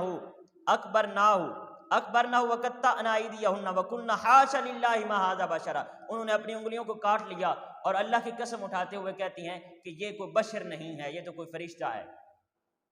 ان ھذا الا ملک کریم، یہ تو کوئی بہت ہی عظیم فرشتہ ہے۔ بہرحال جب یہ عورتوں کے ساتھ یہ ماجرا ہوتا ہے اور حضرت یوسف علیہ السلام چلے جاتے ہیں تو اتنا ماجرا ہونے کے باوجود بھی وہ عورتیں باز نہیں آتی، وہ پھر پلاننگ بناتی ہیں کہ حضرت یوسف علیہ السلام کے ساتھ بدکاری کی جائے، اور پھر حضرت یوسف علیہ السلام کو دھمکی دیتی ہیں کہ یا تو ہمارے ساتھ یہ کام کیا جائے یا پھر آپ کو جیل بھیج دیا جائے گا۔ حضرت یوسف علیہ السلام فرماتے ہیں کہ میرے آپ کے ساتھ ایسی حرکات کرنے سے مجھے کہیں بہتر ہے کہ مجھے قید کر دیا جائے۔ ناظرین کرام، یہاں پر پھر ہمیں درس ملتا ہے کہ ایک دفعہ ذرا اللہ کی راہ پر قربانی دے کر دیکھیں ایک دفعہ ذرا مشکلات کو اللہ کی راہ پر قبول کر کے دیکھیں، میرا مالک آپ کو دیکھیں کیسے نوازتا ہے۔ بہرحال قصے کو جاری کرتے ہیں، حضرت یوسف علیہ السلام کو قید کر دیا جاتا ہے۔ جب وہ عورتوں کی بات نہیں مانتے تو حضرت یوسف علیہ السلام کو قید کر دیا جاتا ہے۔ جب آپ قید خانے میں پہنچتے ہیں تو وہاں پر دو نوجوان جو کہ پہلے سے قیدی تھے، ان کو خواب آتا ہے اور وہ آپس میں ایک دوسرے کے ساتھ ڈسکس کر رہے ہوتے ہیں۔ ایک کہتا ہے کہ مجھے خواب آیا ہے کہ میں انگوروں سے شراب نچوڑ رہا ہوں۔ دوسرا خواب سناتا ہے کہ میں اپنے سر پر روٹیاں اٹھائے ہوئے ہوں، اس میں سے پرندے کھا رہے ہیں۔ وہ کہتا ہے کہ مجھے یہ خواب آیا ہے کہ میں اپنے سر پر روٹیاں اٹھائے ہوئے ہوں اور اس میں سے پرندے کھا رہے ہیں، روٹیوں میں سے۔ تو وہ حضرت یوسف علیہ السلام سے کہتے ہیں کہ ہمیں اس خواب کی ان خوابوں کی تعبیر بتائی جائے۔ حضرت یوسف علیہ السلام فرماتے ہیں کہ تمہارا وہ کھانا جو تم کھاتے ہو وہ تمہارے پاس آنے سے پہلے میں تمہیں تعبیر بتا دوں گا۔ تو اس وقت اللہ رب العزت کا دوسرا کرم بھی ہو چکا تھا۔ پہلا کرم وہ جو حضرت یعقوب علیہ السلام نے بشارت سنائی تھی 3 اللہ رب العزت کے انعامات کی، کہ اللہ آپ کو چن لے گا، پھر اللہ رب العزت آپ کو رؤیت خواب یعنی خواب کی تعبیر کا علم دے گا، اور تیسرا آپ کو حاکم بنائے گا۔ تو پہلا اللہ رب العزت نے چن لیا۔ ناظرین کرام، ایک بات ذہن کے اندر رکھیں کہ اللہ رب العزت کی راہ کے اندر جب مشکلات آتی ہیں، جب پریشانیاں آتی ہیں، جب اللہ رب العزت کی راہ کے اندر آپ نکلتے ہیں اور سامنے سے آندھیاں آتی ہیں پریشانیوں کی، تو پھر سمجھ لیں اللہ رب العزت نے آپ کو چن لیا ہے۔ اللہ رب العزت عام بندوں کو اور جو چنے ہوئے نہیں ہوتے ان کو کبھی بھی پریشانیوں سے دوچار نہیں کرتا۔ وہ ہمیشہ اپنے برگزیدہ بندہ اور اپنے چنیدہ بندوں کو مشکلات اور امتحانات میں ڈالتا ہے تاکہ ان کے درجات کو مزید بلند کیا جائے۔ تو حضرت یوسف علیہ السلام چنے بھی جا چکے تھے اور یہاں پر دوسرا انعام بھی ہو گیا کہ ان کو خواب کی تعبیر کا علم عطا فرما دیا گیا۔ تو آپ فرماتے ہیں کہ میں آپ کو خواب کی تعبیر بتاتا ہوں۔ پھر حضرت یوسف علیہ السلام نے ان کو تعبیر بتائی، جو انگوروں کا میں سے شراب نچوڑ رہا تھا اس کی تعبیر اس کو بتاتے ہیں کہ آپ کو رہا کر دیا جائے گا اور آپ جو ہیں وہ بادشاہ کو شراب پیش کیا کریں گے۔ اس کی پہلے بھی یہی ڈیوٹی تھی اور کسی نافرمانی کے اندر اس کو جیل ہوئی تھی، اور پھر اس کے بعد اس کی رہائی کا پروانہ آ جاتا ہے اور وہ آزاد ہو جاتا ہے۔ اور دوسرے کو خواب کی تعبیر سناتے ہیں جس کے سر سے روٹیاں پرندے کھا رہے تھے، اس کو کہتے ہیں کہ آپ کی خواب کی تعبیر یہ ہے کہ آپ کو پھانسی چڑھا دیا جائے گا اور آپ کے سر کو کوے نوچیں گے اور پرندے نوچیں گے۔ تو بہرحال وہ جو پہلا ہوتا ہے جو جس کو انگوروں میں سے شراب نچوڑنے کی خواب آتی ہے اس کو آزاد کر دیا جاتا ہے، اس کی آزادی کا پروانہ آ جاتا ہے۔ حضرت یوسف علیہ السلام اس کو کہتے ہیں کہ آپ تو آزاد ہو گئے ہو، بادشاہ کے پاس بھی چلے جانا ہے، آپ نے بادشاہ کے پاس جا کر میرا ذکر ضرور کرنا۔ لیکن وہ جب وہاں پر جاتا ہے بادشاہ کے پاس تو اس کو یہ بات بھول جاتی ہے۔ یہاں پر اللہ رب العزت یہ ارشاد فرماتا ہے فَلَبِثَ فِي السِّجْنِ بِضْعَ سِنِینَ، یوسف کئی سال تک قید خانہ میں ٹھہرے رہے۔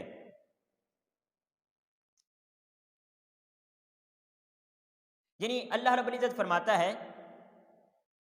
کہ یوسف علیہ السلام کو کئی سال تک، اور یہ اللہ رب العزت کی اس کے اندر حکمت یہ تھی کہ آپ بتانا چاہتے تھے کہ اے یوسف، وہ جس نے تجھے کنویں سے نکالا ہے، جس نے تجھے 7 کمروں میں آپ بند تھے وہاں سے نکالا ہے اور تمہیں عزیز مصر کے سامنے سرخرو کیا ہے، کیا وہ رب اب موجود نہیں ہے؟ اب آپ اس کی بارگاہ میں سفارش کرنے کی بجائے اور التجا کرنے کی بجائے تم عزیز مصر اور بادشاہ کے سامنے جو ہے وہ سفارشیں کروا رہے ہو۔ تو اللہ رب العزت نے پھر وہ اس کے ذہن سے یہ بات نکال دی، وہ جو خواب سننے والا جس کو خواب آئی تھی اور بادشاہ کی بارگاہ میں پہنچنے والا تھا، اس کے ذہن سے یہ بات نکل گئی اور نتیجتاً حضرت یوسف علیہ السلام جو ہیں ان کی قید کے اندر مزید اضافہ ہو گیا۔ بہرحال یہ اسی طرح وہ آزاد ہو جاتا ہے اور وہ بادشاہ کی خدمت میں لگا رہتا ہے۔ ایک دفعہ بادشاہ کو خواب آتا ہے اور وہ اپنے درباریوں سے خواب کی تعبیر پوچھتا ہے۔ بادشاہ کو یہ خواب آتا ہے کہ وہ دیکھتا ہے کہ 7 بادشاہ اپنا خواب سناتا ہے درباریوں کو۔ سوری میرا گلا ذرا تھوڑا خراب ہے، رات کو میں نے چاول کھا لیے ہیں اور اس کا نتیجہ ابھی نکل رہا ہے، مجھ سے صحیح طرح سے بولا نہیں جا رہا، اس کے لیے میں معذرت چاہتا ہوں۔ بہرحال وہ بادشاہ جو ہے وہ خواب سناتا ہے۔ خواب اس کو یہ آیا کہ 7 موٹی گائیں ہیں اور 7 جو ہے وہ دبلی پتلی گائیں ہیں۔ جو موٹی گائیں ہیں وہ پتلی گاؤں کو کھا رہی ہیں، اور پھر اس کے ساتھ دیکھتا ہے کہ 7 گوشے جو ہیں وہ سبز ہیں اور 7 جو ہیں وہ خشک ہو چکے ہیں،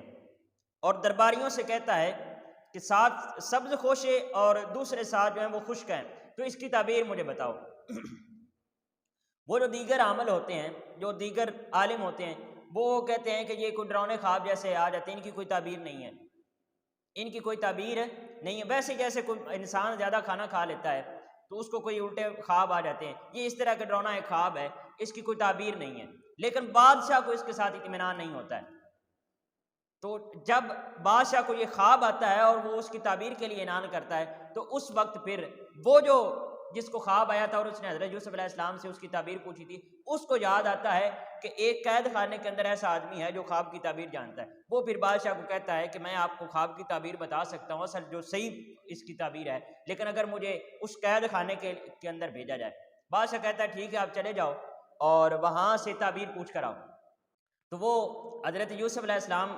کے پاس آتا ہے اور اس کو خواب سناتا ہے، بادشاہ کی خواب سناتا ہے۔ جب حضرت یوسف علیہ السلام خواب سنتے ہیں اور پھر آپ تعبیر سناتے ہیں، یہ تعبیر جب بتانے لگتے ہیں تو جو دیگر قیدی ہوتے ہیں حضرت یوسف علیہ السلام کے ساتھ، جو دیگر قیدی ہوتے ہیں، وہ حضرت یوسف علیہ السلام کو کہتے ہیں کہ یہ جو آدمی ہے اس نے پہلے بھی تیرے ساتھ دھوکہ کیا تھا کہ اپنا کام نکال لیا اور پھر بادشاہ کو جا کر آپ کے بارے میں نہیں بتایا۔ آپ ابھی وقت ہے کہ اس کو کہیں یا تو میں آپ کو خواب نہیں بتاتا، آپ پہلے بادشاہ کے سامنے میرا ذکر کر کے آئیں، یا پھر مجھے ساتھ لے جائیں اور میں خود جا کر بادشاہ کے دربار میں اپنا خواب سنا دیتا ہوں۔ لیکن حضرت یوسف علیہ السلام چونکہ نبی تھے، آپ نے فرمایا میں علم کو، یہ علم مجھے اللہ رب العزت نے عطا کیا ہے، تو یہ میں آزادی کے عوض میں اس علم کو بیچنا نہیں چاہتا۔ بہرحال حضرت یوسف علیہ السلام جو ہیں وہ اس کو خواب کی تعبیر بتاتے ہیں، اور تعبیر یہ ہے کہ آپ فرماتے ہیں کہ بادشاہ کو جا کر بتا دیجئے کہ 7 سال وہ جو 7 گائیں ہیں، جو 7 موٹی گائیں ہیں، ان کی تعبیر یہ ہے کہ آپ کے پاس 7 سال اچھی اجناس ہوں گی، اچھی فصلیں ہوں گی، اور پھر 7 سال کا سالی آئے گی۔ جو باریک اور دبلی پتلی جو گائیں ہیں ان کی تعبیر یہ ہے کہ 7 سال کا سالی آئے گی، اور جو 7 سبز گوشے ہیں ان کا مطلب یہ ہے کہ جو 7 سال آپ کے پاس فراوانی آئے گی، جو 7 سال اچھی فصلیں آئیں گی، ان کے اندر آپ خوشوں کو سٹور کر لیں، یعنی خوراک کو سٹور کر لیں، اور پھر جب 7 سال کا سالی آئے تو اس کے اندر آپ وہ عوام کو تقسیم کر دیں۔ اور جب یہ تعبیر بادشاہ سنتا ہے تو وہ پھر حضرت یوسف علیہ السلام کو بلا لیتا ہے، اس بادشاہ کو بڑی راحت محسوس ہوتی ہے اور اطمینان مل جاتا ہے۔ جب وہ حضرت یوسف علیہ السلام کو اپنے دربار میں بلاتا ہے تو وہ پھر کہتا ہے کہ آپ بہت ہی عظیم آدمی مجھے محسوس ہوتے ہو، لہذا میں آپ کو اپنے دربار کے اندر کسی بلند مرتبے پر فائز کرنا چاہتا ہوں۔ حضرت یوسف علیہ السلام یہاں پر جواب دیتے ہیں کہ اس سے پہلے کہ مجھے کسی مرتبے پر فائز کیا جائے، مجھے پہلے ان عورتوں کا جواب دیا جائے کہ ان عورتوں کے ذہن کے اندر کوئی شک و شبہ ہے یا نہیں ہے۔ جب آپ نے اس لیے ان عورتوں کا جواب اور ان سے گواہی لی جائے میرے کردار کے بارے میں، تاکہ جو عزیز مصر ہے اس کو یقین ہو جائے کہ ان عورتوں نے جو باتیں کی تھیں اس کے اندر قصور ان کا تھا، حضرت یوسف علیہ السلام وہاں سے پاک تھے۔ تو اس وقت پھر وہ ان عورتوں کو بلایا جاتا ہے، ان سے گواہی لی جاتی ہے، وہ سبھی بیک زبان کہتی ہیں کہ حضرت یوسف علیہ السلام کو اس کے اندر کوئی قصور نہیں تھا، یہ ہم ہی بھٹک چکی تھی اور ہم ہی گمراہ ہو چکی تھی۔ بہرحال جو بادشاہ ہوتا ہے وہ حضرت یوسف علیہ السلام کو کہتا ہے کہ آپ کو میں کوئی مسند دینا چاہتا ہوں، کوئی عظیم مرتبہ دینا چاہتا ہوں۔ پھر آپ فرماتے ہیں پھر مجھے وزیر خزانہ بنا دیا جائے، کیونکہ اقتصادی امور کا میں ماہر ہوں۔ حضرت یوسف علیہ السلام کو وزیر خزانہ بنا دیا جاتا ہے۔ ناظرین کرام، جب حضرت یوسف علیہ السلام وزیر خزانہ بنتے ہیں تو آپ پھر اسی طرح آپ کی ہدایات کے اندر 7 سال اجناس کو سٹور کیا جاتا ہے، اور پھر اس کے بعد 7 سال قحط سالی آتی ہے اور اس کے اندر وہ غلہ تقسیم کیا جاتا ہے۔ ناظرین کرام، جب قحط سالی آتی ہے تو حضرت یوسف علیہ السلام کے جو بھائی ہوتے ہیں وہ پھر حضرت یوسف علیہ السلام سے ملنے کے لیے آتے ہیں۔ ان کو نہیں معلوم ہوتا کہ یہاں پر یوسف ہے، بلکہ وہ غلہ لینے کے لیے آتے ہیں۔ حضرت یوسف علیہ السلام کے جو بھائی ہوتے ہیں وہ غلہ لینے کے لیے آتے ہیں۔ جب وہ غلہ لینے کی غرض سے مصر آتے ہیں تو حضرت یوسف علیہ السلام ان کو پہچان لیتے ہیں کہ یہ میرے بھائی ہی ہیں۔ جب پہچان لیتے ہیں لیکن وہ حضرت یوسف علیہ السلام کو نہیں پہچانتے، تو حضرت یوسف علیہ السلام ان کو غلہ بھی دیتے ہیں اور ساتھ یہ کہتے ہیں کہ اگر اگلی دفعہ آپ اپنے ساتھ جو آپ کا بھائی بنیامین ہے اس کو ساتھ لیتے آؤ گے تو آپ کو غلہ وافر مقدار میں دیا جائے گا، اور اگر اگلی دفعہ اس کو ساتھ نہیں لاؤ گے تو آپ کو غلہ نہیں دیا جائے گا۔ ناظرین کرام، وہ حضرت یوسف علیہ السلام کے جو بھائی ہوتے ہیں وہ غلہ لے کر واپس چلے آتے ہیں۔ اسی دوران حضرت یوسف علیہ السلام جو انہوں نے پیسے دیے ہوتے ہیں غلے کے عوض، وہ پیسے بھی ان کی بوریوں کے اندر رکھوا دیتے ہیں۔ جب وہ بھائی گھر جا کر چیک کرتے ہیں تو بوریوں میں سے پیسے نکلتے ہیں، تو وہ مزید متاثر ہوتے ہیں حضرت یوسف علیہ السلام سے، اور وہ سمجھتے ہیں یہ شخص ہمارے اوپر بہت زیادہ رحم کرنے والا ہے۔ تو وہ اپنے باپ کو پھر التجا کرتے ہیں حضرت یعقوب علیہ السلام سے کہ بنیامین کو بھی ہمارے ساتھ بھیج دیا جائے۔ حضرت یعقوب علیہ السلام اس بات کو نہیں مانتے، اور آپ فرماتے ہیں کہ جیسا آپ نے یوسف کے ساتھ کیا تھا اسی طرح آپ بنیامین کے ساتھ بھی کرو گے۔ بہرحال وہ جیسے کیسے کر کے قسمیں اٹھا کر جیسے بھی کر کے حضرت یعقوب علیہ السلام کو منا لیتے ہیں اور کہتے ہیں کہ ہم ضرور بے ضرور اس کو واپس لائیں گے۔ حضرت یعقوب علیہ السلام بنیامین کو ساتھ بھیج دیتے ہیں۔ جب یہ بنیامین کو لے کر دوسری دفعہ مصر پہنچتے ہیں تو حضرت یوسف علیہ السلام بنیامین کی کان کے اندر یہ بات اس کو بتا دیتے ہیں کہ میں تمہارا بھائی یوسف ہوں اور تم نے گھبرانا نہیں ہے، تم میرے پاس محفوظ ہو۔ ناظرین کرام، اس کے بعد حضرت یوسف علیہ السلام جو ہیں وہ ان کو غلہ تقسیم کرتے ہیں، غلہ تقسیم کیا جاتا ہے۔ تو اس کے بعد بنیامین کو اپنے پاس روکنے کے لیے حضرت یوسف علیہ السلام جو اپنا پیالہ ہوتا ہے وہ کسی آدمی کو کہہ کر بنیامین کی بوری میں رکھوا دیتے ہیں۔ جب وہ پیالہ بنیامین کی بوری میں رکھوا دیتے ہیں تو ہر طرف یہ خبر جو ہے وہ پھیل جاتی ہے کہ جو بادشاہ کا پیالہ ہے یا سونے کا جو گلاس ہے وہ گم ہو گیا ہے۔ ہر طرف تلاشی ہونے لگ پڑتی ہے۔ ایک آدمی جو ہوتا ہے، جو سیکورٹی کا آدمی ہوتا ہے، وہ ان کو بھی روک لیتا ہے، ان کو کہتا ہے بھی اپنی تلاشی دو۔ یہ کہتا ہے بھی ہم تو بہت شریف آدمی ہیں، ہم نے کبھی چوری کی ہی نہیں ہے۔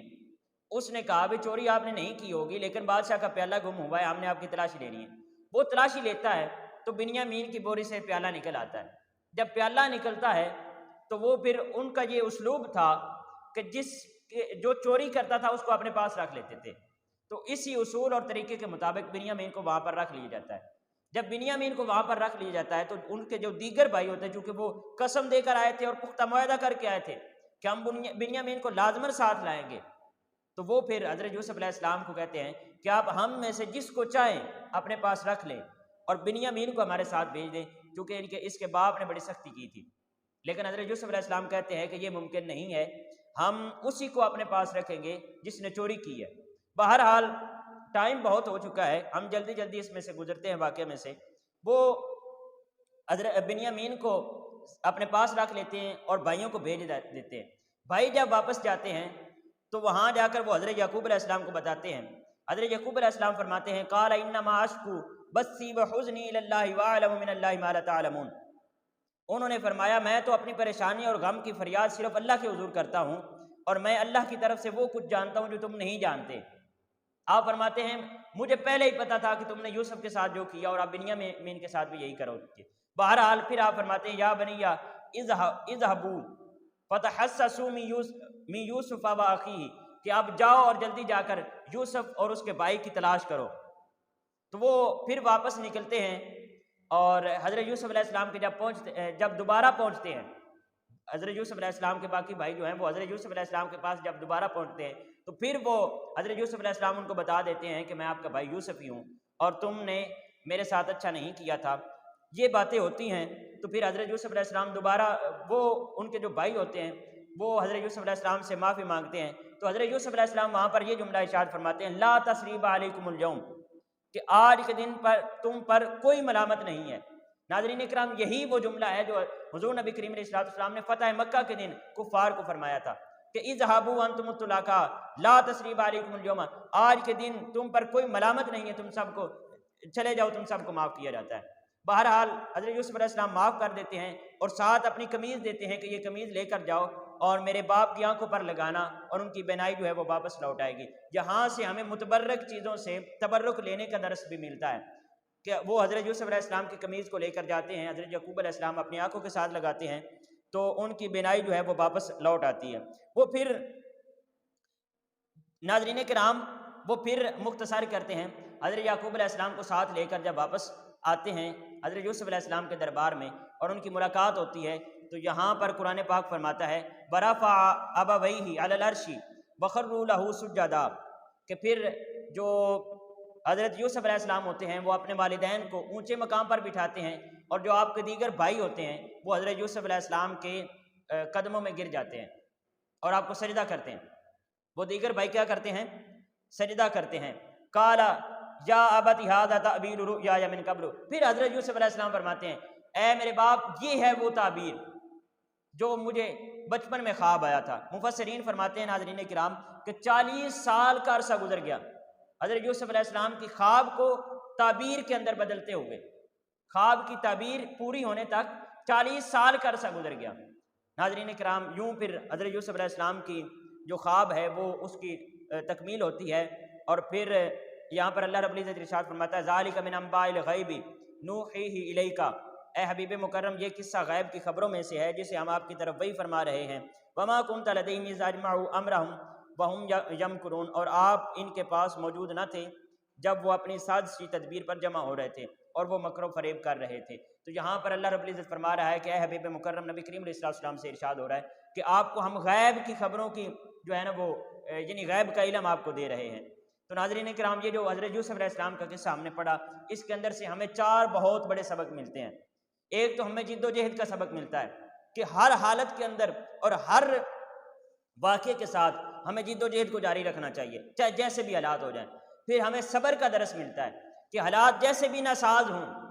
ساری ظلمت کی آندیاں سامنے سے آ جائیں، مشکلات کی آندیاں دوبارہ سامنا کر لیں، لیکن کبھی بھی اللہ کا شکوہ نہیں کرنا ہے، صبر کا دامن اپنے ہاتھ سے نہیں چھوٹنے دینا۔ پھر کردار جو ہے اس کی حفاظت کرنی ہے، آپ کی جان جاتی ہے تو چلی جائے لیکن اپنی کردار پر دبا نہیں آنے دینا، ہمیشہ اپنے کردار کی حفاظت کرنی ہے۔ اور یہاں پر حضرت یوسف علیہ السلام کو دیکھیں 7 دروازوں کے اندر بند ہو کر بھی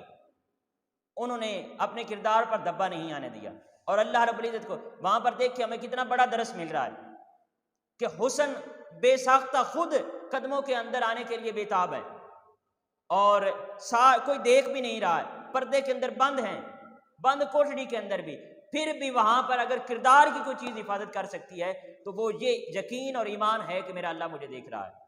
تو وہاں پر اسی ایمان نے حضرت یوسف علیہ السلام کو بچایا۔ تو یہ ایمان پختہ ہونا چاہیے اور اپنے کردار کی حفاظت کرنی چاہیے۔ اور پھر ثابت قدمی کا ہمیں بہت بڑا درس ملتا ہے کہ چاہے آپ کنویں کے اندر گر جائیں، چاہے آپ کو فروخت کر دیا جائے، چاہے آپ کو 7 کمروں کے اندر بند کر دیا جائے، چاہے آپ کو جیل کے اندر بھیج دیا جائے، جیسے بھی حالات آپ کے اوپر آ جائیں آپ کو چاہیے کہ ثابت قدم رہیں، اللہ رب العزت کی رحمت سے مایوس نہ ہوں۔ مایوسی کفر ہے، کبھی بھی مایوسی نہیں ہونی چاہیے، جیسے بھی حالات ہو جائیں، ناسازگار حالات ہو جائیں، آپ کے اوپر مشکلات آ جائیں، جتنے بھی طوفان آپ کے اوپر مشکلات کے آ جائیں، کبھی بھی ثابت قدمی جو ہے اس کو چھوڑنا نہیں چاہیے، صراط مستقیم پر اپنی منزل اپنے سفر کو جو ہے وہ جاری رکھنا چاہیے، اور اللہ رب العزت کی رحمت پر امید کرتے ہوئے اس کے ساتھ جو ہے وہ امید کے تعلق کو قائم رکھنا چاہیے۔ یہ 4 بہت بڑے ہمیں اس واقعہ سے بہت احسن طریقے سے سبق ملتے ہیں۔ یہ حضرت یوسف علیہ السلام کا قصہ تھا۔ دعا ہے رب العالمین یزل سے کہ یہ جو سبق ہم نے حاصل کیے ان پر بھی، اور جو ہماری نظروں سے اور ہماری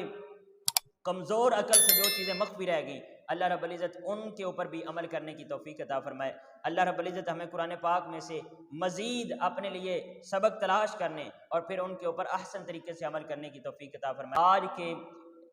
درس کو اور آج کے سیشن کو انہی کلمات کے ساتھ اختتام کرتے ہیں۔ اللہ رب العزت ہم سب کا حامی و ناصر ہو۔ آپ سب کی سماعتوں کا بہت شکریہ۔ السلام علیکم ورحمۃ اللہ وبرکاتہ۔